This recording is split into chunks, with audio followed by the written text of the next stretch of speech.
السلام علیکم، آپ دیکھ رہے ہیں پاکستان ایٹ 7 اور میں ہوں ناجیہ اشر۔ ہمارے آج کے پروگرام کی ٹاپ سٹوریز یہ ہیں۔ کراچی پولیس بے بسی کا اظہار کر رہی ہے، اپنے پیروں پر کھڑا ہونا چاہتی ہے۔ خود احتسابی کے عمل سے گزرے تو بیساکھیاں خود بخود چھوٹ جائیں گی۔ اور 3 سال لگے، آخرکار انتخابی اصلاحاتی بل وفاقی کابینہ سے منظور ہوا۔ بہت اچھی پیش رفت ہے، لیکن کیا یہ بل امیدوں پر پورا اترے گا؟ آج ہی ڈی جی رینجرز نے کراچی آپریشن کی کامیابی کا تذکرہ کیا۔ رینجرز کی کارکردگی رپورٹ پیش کی، اعداد و شمار سامنے رکھے اور یہ بتایا کہ کراچی سے نو گو ایریاز ختم ہو چکے ہیں۔ 1513 دہشت گردوں کو گرفتار کیا جا چکا ہے۔ ٹارگٹ کلنگ میں 91% کمی آئی ہے، دہشت گردی 72% کم ہوئی ہے۔ اور آج ہی کے روز آئی جی سندھ اے ڈی خواجہ نے پولیس کی ناکامیوں اور مایوسیوں سے پردہ اٹھایا۔ انہوں نے بتایا کہ کس طرح 90 کی دہائی میں پولیس نے کامیاب آپریشن کیا لیکن اسے سیاست کی نظر کر دیا گیا۔ کس طرح سے چن کے پولیس افسران کو مارا گیا، پولیس چھپنے لگی، پولیس کا مورال ڈاؤن ہوا اور پھر رینجرز کی بیساکھیوں کا سہارا لینا پڑا۔ آج کراچی پولیس اپنے پاؤں پر کھڑے ہونے کی بات کر رہی ہے۔ خود سوال اٹھایا ہے کہ آخر پولیس کو رینجرز کی بیساکھیوں پر کب تک چلایا جاتا رہے گا۔ شکوہ کیا ہے کہ پولیس والوں کے قاتل ایوانوں میں بیٹھے رہے اور سول سوسائٹی بھی چپ رہی۔ کراچی کی مجموعی صورتحال سامنے رکھی اور جو پورا سینیریو تھا اس کو واضح کیا۔ ان کی یہ گفتگو، اس کا کچھ حصہ آپ کو پہلے سنواتے ہیں۔ پولیس کو بیساکھیوں پہ لایا کون، اس پہ بھی ڈسکس ہونا چاہیے کہ آخر پولیس کو بیساکھیوں کی ضرورت پڑی کیوں۔ 1995-96 کے آپریشن میں یہاں پر رینجرز آرمی نہیں تھی۔ وہ آپریشن سندھ پولیس نے سنگل ہینڈڈلی خود ایگزیکیوٹ کیا تھا، لیکن جو ہوا سو ہوا پاسٹ میں، ہمیں اس پہ اب کرپ نہیں کرنا چاہیے۔ یہ نہیں ہے کہ اب ہم ہمیشہ اس بیساکھیوں پر رہیں گے۔ آئی جی سندھ کی یہ باتیں بالکل درست ہی لگتی ہیں، کیونکہ ہو نہ ہو قیام امن کی ذمہ دار پولیس ہی ہے۔ کراچی میں جرائم پر کنٹرول کرنا پولیس کا کام ہے۔ رینجرز وقتی سہارا ضرور ہے، لیکن آخرکار پولیس کو ہی امن کی ضامن بننا ہے۔ لیکن کیا کراچی پولیس واقعی اپنے پاؤں پر کھڑا ہونا چاہتی ہے، تنہا یہ ذمہ داری اٹھانے کو تیار؟ پولیس اتنی بااختیار ہے کہ کراچی میں قیام امن ممکن ہو سکے؟ جب یہی تمام سوالات ہم نے کراچی کے لوگوں سے پوچھے، ان سے یہ جاننے کی کوشش کی کہ یہاں کے لوگ پولیس پر کتنا اعتماد کرتے ہیں، وہ آئی جی سندھ کے موقف کی حمایت کرتے ہیں یا پھر مخالفت۔ تو عام پبلک کی کیا رائے تھی، یہ بھی سنیے۔ پاور پولیس والوں کو دی جائے تو ضرور امن ہو سکتا ہے انشاءاللہ۔ کراچی کے اندر پولیس اس طریقے سے کام کر نہیں پا رہی ہے۔ جو موسٹلی ٹیررزم کو کنٹرول میں اس وقت لیا ہوا ہے وہ رینجرز ہے۔ رینجر آئیے، شکر اللہ کا، بہت امن آیا، اللہ کرے رینجر آئے، رینجر اپنا کام دکھائے۔ رینجرز کے بغیر پولیس بالکل بھی جنا امن قائم نہیں کر سکتی۔ بالکل قائم کر سکتی ہے اگر پولیس کو ہم ڈی پولیٹیسائز کر دیں۔ بات ایسے ہیں، رینجرز کا ہونا بہت لازمی ہے۔ کراچی کا عام آدمی کیا چاہتا ہے، پولیس سے متعلق کیا رائے رکھتا ہے، آپ نے جانا۔ پولیس پر اعتماد کا فقدان نظر آ رہا ہے، بہت واضح ہے۔ لوگ اب بھی پولیس سے نالاں ہیں، اعتماد نہیں کرتے، جس کی بڑی وجہ تھانہ کلچر ہے۔ پولیس کا خود بھتہ خوری اور دیگر جرائم میں ملوث ہونا ہے۔ ایسے میں اگر آئی جی سندھ اے ڈی خواجہ واقعی پولیس کو پیروں پر کھڑا کرنا چاہتے ہیں تو انہیں سب سے پہلے تھانہ کلچر ختم کرنا پڑے گا، پبلک کا جو اعتماد ہے اس کو بحال کرنا پڑے گا۔ لیکن وہ یہ سب کچھ کریں گے کیسے؟ یہ بڑا سوال جو کراچی کا ایک عام آدمی بھی آج پوچھ رہا ہے، اور آج کا پروگرام اس کا پہلا سیگمنٹ، اسی پر ہم بات کریں گے، لیکن پہلے ایک بریک۔ دیکھتے رہیے پاکستان ایٹ 7۔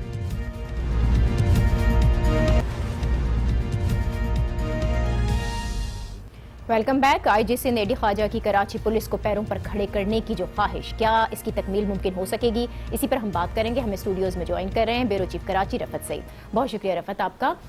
جرائم کنٹرول کرنا ویسے تو پولیس کی ہی ذمہ داری ہے، اور رینجرز کی جو کاروائیاں ہیں وہ وقتی سہارا ضرور ہو سکتی ہیں، لیکن آج جس طرح سے آئی جی سندھ بات کر رہے تھے اور انہوں نے جس بے بسی کا اور مایوسی کا اظہار کیا، آپ کو لگتا ہے کہ کراچی پولیس اتنی امپاور ہو سکے گی کہ وہ رینجرز کے بغیر اس شہر میں امن قائم کر سکے؟ دیکھیں، آئی جی سندھ اے ڈی خواجہ نے یہ بات پہلی مرتبہ نہیں کی ہے، یہ متعدد مرتبہ یہ بات ماضی میں بھی کر چکے ہیں، اور اس کو اگر پازیٹیو اس سے دیکھا جائے تو وہ یہ بات کہتے چلے آ رہے ہیں کہ پولیس کو پیروں پہ کھڑے کرنے والی بات اور رینجرز کے بغیر جو ہے وہ جرائم پہ قابو پا سکیں، تو اس کی ان کی ایک خواہش ہے، لیکن وہ خواہش پولیس کا انفراسٹرکچر مضبوط ہوئے بغیر، قوانین میں تبدیلی ہوئے بغیر، 1861 کا قانون تبدیل ہوئے بغیر نہیں ممکن ہے۔ اور اس سے پہلے ڈاکٹر شعیب سڈل یہ بات کہہ چکے ہیں, اے ڈی خواجہ متعدد بار یہ بات کہہ چکے ہیں, یہ نئی بات نہیں ہے. لیکن آپ نے جو اپنی بات کا آغاز کیا نا کہ یہ نئی بات نہیں ہے اور وہ اس سے پہلے بھی کہہ چکے ہیں, تو بار بار کہنے کے باوجود کسی قسم کی کوئی تبدیلی نظر آتی ہے آپ کو؟ دیکھیں تبدیلی تو نظر نہیں آتی ہے, کہا ضرور گیا ہے, عمل اس پر نہیں ہوا ہے, باتیں تو سب کرتے ہیں, لیکن اب رینجرز کی موجودگی بھی ایک بہت ایک الگ طرح کے حالات میں کراچی میں ان کو لایا گیا تھا. اگر میں تھوڑا سا اس کا پس منظر بتاؤں تو 91, 92, 95, 98 یہ سارے آپریشن میں نے دیکھے ہیں. اور 91 میں جس وقت پاکستان رینجر نہیں تھی, وہ مہران فورس کے نام سے یہاں پر لائی گئی تھی. کراچی یونیورسٹی میں ایک واقعہ پیش آیا تھا, میجر کلیم کا بڑا مشہور کیس ہے جس میں کہ سلیم شہزاد کا بھی نام آتا ہے اور ایم کیو ایم کے قائد کا بھی نام آتا ہے. تو یہ وہ پس منظر ہے, اس کی وجہ سے رینجرز لائی گئی تھی. پھر آہستہ آہستہ وقت کے ساتھ ساتھ پولیس کمزور ہوتی چلی گئی اور رینجرز جو ہے ان کا انفراسٹرکچر مضبوط ہوتا گیا, کیونکہ ان کا ایک خاص بیک گراؤنڈ ہے, فوج سے ایک کیونکہ کیپٹن اور میجر کی سطح کے افسران اس میں ہوتے ہیں, تو ایک ڈسپلن تو فوج والا ہی ہے اس کا, لہٰذا ایک وجہ یہ بنی. اور پولیس کمزور سیاسی وجوہات کی بنا پر ہوتی چلی گئی. لیکن ایک بات جو انہوں نے بڑی نمایاں طور پر اے ڈی خواجہ نے کہی ہے, وہ جو انہوں نے کہی ہے کہ 95 بالکل 95 کا آپریشن بہت کامیاب آپریشن تھا,